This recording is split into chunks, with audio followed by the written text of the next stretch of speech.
I can remember, any time that I ever had a spare dollar, spare $5 growing up, I always knew there was other kids in my school that may not have lunch money, may not have resources to get anything extra, let alone the basics. I grew up with a single mom with 2 other siblings, and so I saw every day the struggle that my mom went through and wanting to provide for us and wanting to do the best that she could, but things always fall through the cracks. And living in a small community, not having a lot of resources available, I always wish that there was more support, more intervention, more things that could help families like mine at the time sort of be able to be successful and get out of the situation. After growing up and going on to college and wanting to really pursue a life that was fulfilling for me, it always rattled around in my brain, how can I give back? What can I do to help change this world?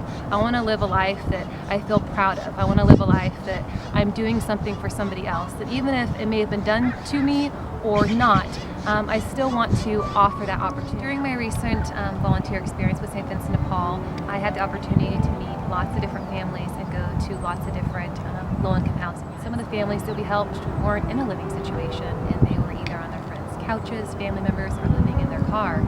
And some of the wish lists that I read really touched my heart, because there was siblings that were asking for glass cleaner for their siblings' glasses. And there were so many families that were asking for the most basic essentials that I know that someone like myself, like toilet paper, that we don't think twice about buying. And it really touched my heart to know that there are so many families out there that just need the basics. And they feel it all around. The siblings are feeling it, the grandparents are feeling it, the aunts and uncles.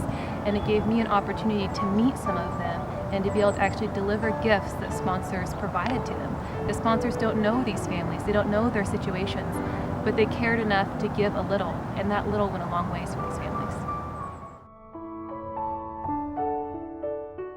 I worked with a lot of different sponsors this holiday season, and each sponsor had their own way of doing it. Some sponsors want to drop off gifts, some prefer to just do monetary donations, and some want to bring the gifts directly to the families. I had 2 sponsors specifically this year who took gifts directly to the families wherever they were living. Cars, friend's house, trailer in a parking lot, and they got to connect with these families and sit with them for a while and see them and truly get to know them. And one phone call I received back from a sponsor was so touching to me, because he said it truly changed his life to be able to see that. And he was thanking me for giving him the opportunity to connect with somebody in our community. And that meant the world to me, because I realized I wasn't only helping change things for those receiving gifts, but I was also helping change things for those who are giving gifts. And I never even thought of that perspective.